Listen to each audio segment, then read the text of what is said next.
नमस्कार, मैं महेश चंद्र। आज हम अध्ययन कर रहे हैं रघुवंश महाकाव्य का द्वितीय सर्ग, श्लोक नंबर 7 एवं श्लोक नंबर 8। आइए देखते हैं श्लोक नंबर 7 का भावार्थ, संदर्भ, प्रसंग और व्याख्या। सौन्यस्तचिह्नाम् अपि राजलक्ष्मीं तेजो विशेषानुमितां दधानः आसीद् अनावस्कृतदानराजी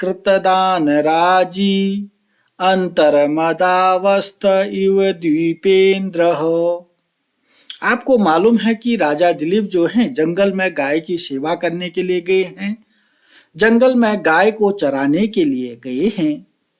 तो उस समय उस राजा दिलीप ने न्यस्त चिन्हाम अपि, न्यस्त चिन्हा अपि, चिन्हा माने जो आभूषण है, न्यस्त माने जो उसके आभूषण है वो उनको उन्होंने उतार दिया था। क्योंकि राजा हैं, आपने देखा होगा कि राजा लोग कितने आभूषण धारण करते हैं। जितने भी आभूषण वो धारण किए हुए थे राजा दिलीप, उन्होंने उनको न्यस्त चिन्हा अपि, उन सभी को क्या कर दिया था, घर में ही रख दिया था। जंगल में गाय को चराने जाने से पूर्व ही उन्होंने सभी आभूषणों को क्या कर दिया था, न्यस्त चिन्हा अपि का मतलब आभूषणों को उतार दिया था। आभूषणों से रहित थे वो। न्यस्त माने रहित, चिन्हा अपि माने कोई चिन्ह नहीं थी, आभूषणों के कोई चिन्ह नहीं थी। न्यस्त माने रहित थे। वह राजा दिलीप आभूषणों से रहित थे। कोई किसी मनुष्य को आभूषणों से रहित करेंगे तो कैसा लगेगा वो। आभूषणों से रहित थे। न्यस्त माने रहित, चिन्हा अपि माने आभूषण। लक्ष्मीम दधान, राजलक्ष्मी को धारण, दधान मैंने धारण किए हुए थे। दो बात समझ में आ गई होगी। आभूषणों से रहित थे, समस्त आभूषण, छत्र, चामर, चंवर। अब आपको छत्र क्या होता है, राजा है तो छत्र भी होगा ना, उसके पास नौकर चाकर होंगे, छाता होगा, नहीं था उसके पास। चमर, कपड़े जो हैं, सोना चांदी जितने भी उसके थे सारे उससे रहित था वो, और राजलक्ष्मी को धारण किया हुआ था। तेजो विशेषानुमिता, उसके तेज, विशेष तेज से जाना जाता वह राजा दिलीप विशेष तेज से जाना जाता था। तेज से ही उसका अनुमान किया जाता था। तेजो विशेषो अनुमिता, अनुमान किया जाता था, विशेष तेज के कारण ही वह अनुमान किया जाता था। पहली पंक्ति आ गई होगी। समस्त छत्र चामर आदि आभूषणों से रहित था, राजलक्ष्मी को धारण किया हुआ था, विशेष तेज से अनुमान किया जाता था। उसके माथे पर तेज था ना, तेज, उस तेज से वह राजा दिलीप के बारे में अनुमान लगाया जाता था। कहने का मतलब है वह राजा दिलीप तो विशेष तेजस्वी था। अब क्लियर है। राजलक्ष्मी को धारण किया हुआ था, दधान में धारण किया हुआ था, समस्त आभूषणों से रहित था। और वह कैसे सुशोभित लग रहा था। आसीद अनावस्कृत दान राज अंतर्मदावस्थ यु द्वीपेन्द्र, यु मने समान, द्वीपेन्द्र मने गजराज, हाथी के समान। ऐसे हाथी के समान, यू मने बार बार बता रहा हूं, यू मने समान, द्वीपेन्द्र मने हाथी, गजराज के समान। ऐसे गजराज के समान सुशोभित हो रहा था, जिस हाथी का मद जो है अभी अनावस्कृत मने बाहर नहीं निकला था। ऐसे हाथी के समान सुशोभित लग रहे थे राजा दिलीप, जिस हाथी का मद, अनावस्कृत दान राज्य, अंदर, जिस हाथी का मद अभी अंदर ही था, जिस हाथी का मद अभी बाहर नहीं निकला था। अनावस्कृत बने बाहर नहीं निकाला था। देखिएगा, अनावस्कृत, अनाविष्कृत मतलब बाहर, आविष्कृत बने निकल गया, अनाविष्कृत नहीं निकला। जी ऐसे हाथी के समान सुशोभित हो रहे थे राजा दिलीप, जिस हाथी का मद अभी अंदर ही था, अर्थात बाहर नहीं निकला था। अब राजा दिलीप जो हैं छत्र चामर आदि समस्त आभूषणों से रहित है, फिर भी सुशोभित लग रहे हैं।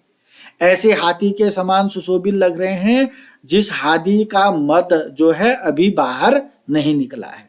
अब ये मद क्या होता है?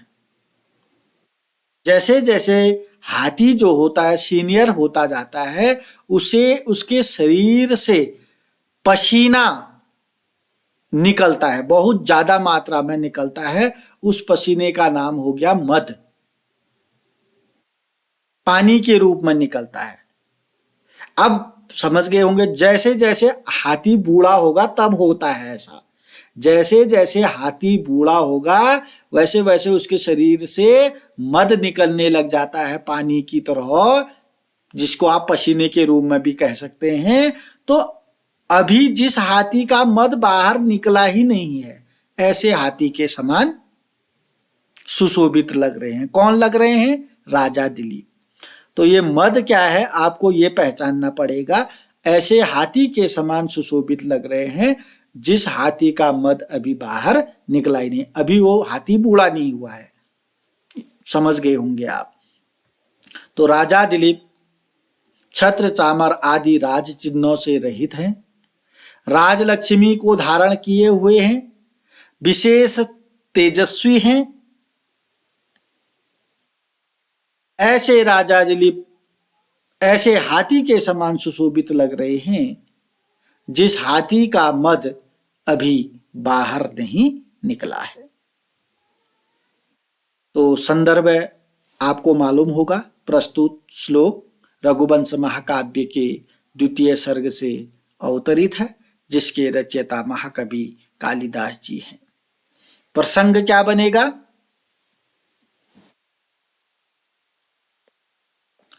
नंदिनी की सेवा में संलग्न राजा दिलीप की शोभा का वर्णन प्रस्तुत श्लोक में किया गया। इस श्लोक में राजा दिलीप की शोभा का वर्णन, राजा दिलीप कैसे लग रहे हैं इसका वर्णन किया गया है। अब अनुवाद लिखा है मैंने, आप व्याख्या हेडिंग जरूर डालेंगे, व्याख्या को बड़ा करके लिखेंगे, 10-15 लाइन होनी चाहिए। छत्र चामर आदि राज चिन्हों से रहित होने पर भी, ये न्यस्त का मतलब रहित, चिन्हापि में चिन्हों से रहित होने पर भी, समस्त चिन्ह उसने जेवर जो भी पहने थे ना, चामर कपड़े जो पहने थे, जो उसने छत्र छाता होता है उससे रहित था, वो रहित थे। छत्र चामर आदि राज चिन्हों से रहित होने पर भी अपने प्रभावशाली व्यक्तित्व से अनुमान किए जाने योग्य, प्रभावशाली व्यक्तित्व ने तेज से अनुमान किए जाने योग्य, राजलक्ष्मी को धारण किए हुए, राजलक्ष्मी को धारण किए हुए, ठीक है, दधान मने धारण किए हुए, वह राजा दिलीप ऐसे गजराज के सदृश प्रतीत हो रहे थे, ऐसे गजराज, द्विपेंद्र बने गजराज के समान प्रतीत हो रहे थे, जिसकी मद की रेखा अभी तक बाहर प्रकट नहीं हो सकी थी। अब मद की रेखा अभी तक बाहर प्रकट नहीं हो सकी थी, तो हाथी का बूढ़ा होना और हाथी का जवान होना से भी मतलब है। अब मद अभी बाहर नहीं निकला तो हाथी अभी जवान है, ऐसे हाथी के समान वह प्रतीत हो रहे हैं, ऐसे हाथी के समान वह सुशोभित हो रहे हैं। कौन हो रहे? राजा दिलीप। समझ में आ गया होगा, आगे देखते हैं। अगर आपको समझ में नहीं कम आता है तो आप स्क्रीनशॉट ले लीजिएगा या पॉज करके इसको 1-2 बार पढ़ लीजिएगा, समझने का प्रयास करिएगा। श्रद्धा भी होनी चाहिए ना अंदर से कि मुझे समझना ही है, नहीं तो खाली ऊपर ही ऊपर देखा, इससे कुछ नहीं होला। श्रद्धा, मन में भक्ति भी होना चाहिए कि मुझे आज सीखना ही सीखना है। तो इस भाव से अगर आपने वीडियो देखी, समझने का प्रयास किया, तो जरूर समझ में आएगा। क्योंकि नहीं, मेरी बात समझ में नहीं आएगी तो हिंदी तो लिखा हुआ तो समझ में आ ही जाएगा। चलिए, आप इसका प्रयोग कर सकते हैं। आगे देखते हैं। लता प्रतानो उद्ग्रथित सकेश अधिज्य धनवा विचचार धावम। रक्षापदेशान मुनि होम धेनो वन्यान विनेशन इव दुष्ट सत्वान। क्या कह रहे हैं?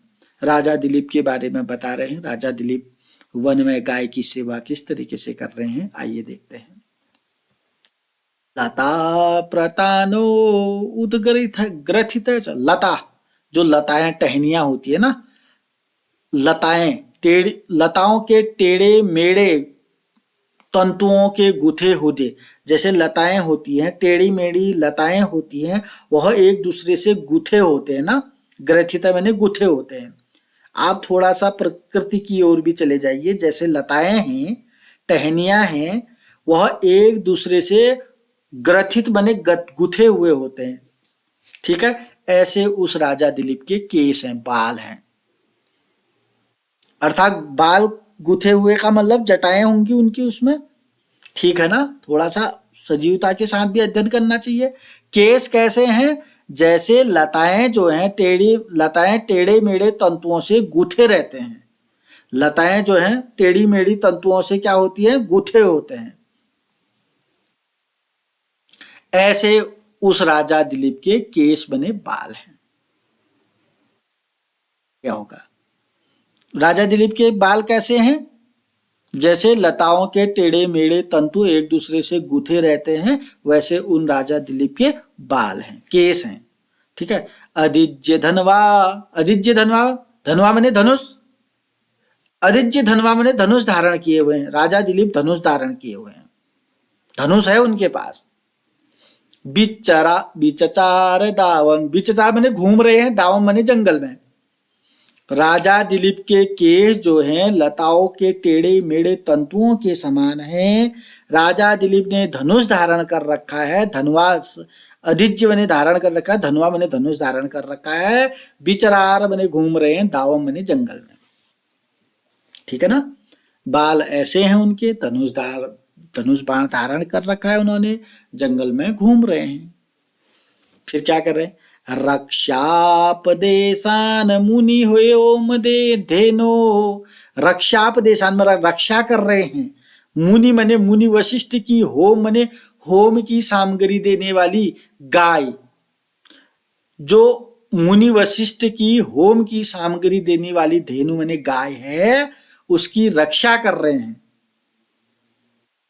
मुनि है होम धेनु, मुनि होम धेनु का मतलब यहाँ पर नंदनी गाय की रक्षापदेशान माने गाय सेवा कर रहे हैं, रक्षा कर रहे हैं। कौन किसकी रक्षा कर रहे हैं? राजा दिलीप जो हैं रक्षा कर रहे हैं। किसकी रक्षा कर रहे हैं? मुनि होम धेनु की, यानी कि धेनु माने गाय की। गाय का नाम क्या है? नंदनी गाय की सेवा कर रहे हैं। अच्छा, मुनि होम धेनु क्यों लिख दिया?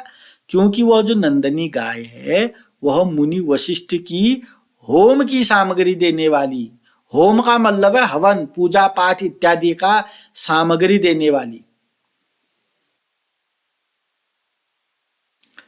तो मुनि वशिष्ठ मुनि के धेनु की रक्षा करते हुए दुष्ट सत्वान, दुष्ट माने दुष्ट, जो सत्व माने प्राणी, दुष्ट जंगल में दुष्ट प्राणी होते हैं ना, हिंसक प्राणी, उनको समझाते हुए विनेशन इव घूम रहे हैं।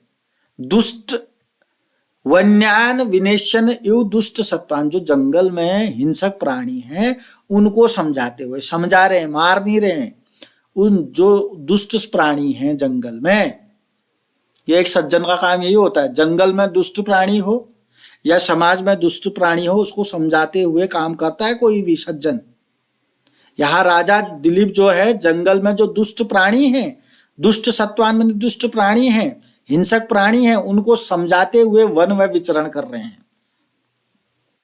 और वन में विचरण क्यों कर रहे हैं? रक्षापदेशान मुनि होम धेनु, जो मुनि वशिष्ठ की नंदनी गाय है उसकी रक्षा करते हुए, उसकी रक्षा करते हुए जंगल के दुष्ट प्राणियों को समझाते हुए घूम रहे हैं।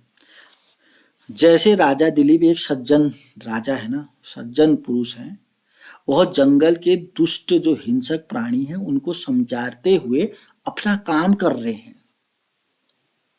वैसे ही समाज को भी आवश्यकता होती है। समाज में जो सज्जन पुरुष हैं, सज्जन महापुरुष हैं, उनको समाज के जो दुष्ट प्राणी हैं ना, उनको समझाते हुए अपने कार्यों को करना चाहिए। चलिए, श्लोक का भाव है। अब यहाँ पर मुनि होम धेनो जो लिखा है ना, मुनि होम धेनो, इसका मतलब समझा देते हैं। धेनु माने गाय, वो जो गाय है मुनि वशिष्ठ की होम की सामग्री देने वाली है। अब मैं थोड़ा सा यहाँ पर इस मुनि होम धेनु का मतलब बताते हुए गाय का महत्व बता देता हूँ। मुनि वशिष्ठ जो है पूजा पाठ करने में तल्लीन रहते हैं हमेशा। मुनि वशिष्ठ जो है, मुनि का नाम मुनि वशिष्ठ है, हमेशा पूजा पाठ करते हैं, होम इत्यादि हवन इत्यादि करते हैं। अब हवन इत्यादि की सामग्री कौन देता है? वो नंदनी गाय देती है। गाय तो देगी ना। देखो, अगर हम कोई पूजा करते हैं, गाय का दूध चाहिए, गाय का घी चाहिए, गाय का दही चाहिए, गोमूत्र चाहिए। 4 चीजें तो मैंने बता दी। और तो और गोबर भी गाय का चाहिए। इसलिए मुनि वशिष्ठ की होम माने पूजा की सामग्री को देने वाली गाय की रक्षा करते हुए राजा दिलीप वन के दुष्ट प्राणियों को समझाते हुए वन में घूम रहे हैं। अब क्लियर हो गया होगा गाय क्या क्या देती है। गाय के पूजा पाठ में गाय की क्या क्या आवश्यकता है, समझ में आ गया होगा, बार बार नहीं बताऊंगा। गाय जो है बहुत ही महत्वपूर्ण है पूजा के लिए, पूजा की सामग्री के लिए। भले ही आजकल उसको भी उसके बगैर भी निपटा लिया जाता है, लेकिन सच्ची पूजा तो यही है कि सारी की सारी जो सामग्री है वो गाय का ही होना चाहिए था। दूध गाय का, गोबर भी गाय का। अभी तक गाय का ही गोबर चल रहा है समाज में, जहां तक देखा जा रहा है। और तो समझ गए होंगे आप इस चीज को। एक बार बताने का प्रयास कर रहा हूं। जो राजा दिलीप हैं, उनके बाल जो हैं लताओं के टेढ़े मेढ़े तंतुओं से गूथे हुए के समान हैं। उन्होंने धनुष धारण कर रखा है और वन में विचरण कर रहे हैं। मुनि वशिष्ठ की होम की सामग्री को देने वाली नंदनी गाय की रक्षा करते हुए, वह दुष्ट प्राणियों को समझाते हुए जंगल में वन में भ्रमण कर रहे हैं। तो संदर्भ सेम रहेगा, पूर्ववत रहेगा, आपको आ गया होगा। प्रसंग देखिएगा, प्रस्तुत श्लोक में वन में विचरण करते हुए राजा दिलीप का वर्णन किया गया है। विचरण कर रहे हैं ना, घूम रहे हैं ना राजा दिलीप वहां। चलिए अब अनुवाद व्याख्या। लताओं के टेढ़े मेढ़े तंतुओं से गूथे हुए बालों से सुशोभित, ऐसा बाल सुशोभित अच्छे लग रहे हैं उनको। चढ़ी हुई प्रत्यंचा से युक्त धनुष को धारण किए हुए और राजा दिलीप वशिष्ठ मुनि की होम द्रव्यों को प्रदान करने वाली गाय की रक्षा करने से वन में उत्पन्न होने वाले हिंसक जंतुओं को शिक्षा प्रदान करते हुए वन में घूम रहे हैं। हिंसक सीखने का, आप देखिएगा सामाजिक तौर पर भी सीखने का प्रयास करें। हिंसक जंतुओं को शिक्षा दे रहे हैं वो जंगल में। नहीं तो धनुष बाण था, हिंसकों को सीधे मार देते तीर लगा के। समझा रहे हैं, शिक्षा दे रहे हैं। जब तक समझाने का प्रयास, समझा के अगर लाइन में आ जाएंगे तो हिंसक प्राणी अच्छी बात तो है ना, मारना बहुत जरूरी थोड़ी ना है। ऐसे समाज को भी आवश्यकता है। अब समाज में ऐसा इसलिए नहीं होता, सज्जनों की ही कमी हो गई है। सज्जनों की कमी हो गई है तो दुर्जनों की संख्या ज्यादा है, इसलिए समस्या बढ़ना स्वाभाविक है। चलिए, हमने आज 2 श्लोकों का अध्ययन किया।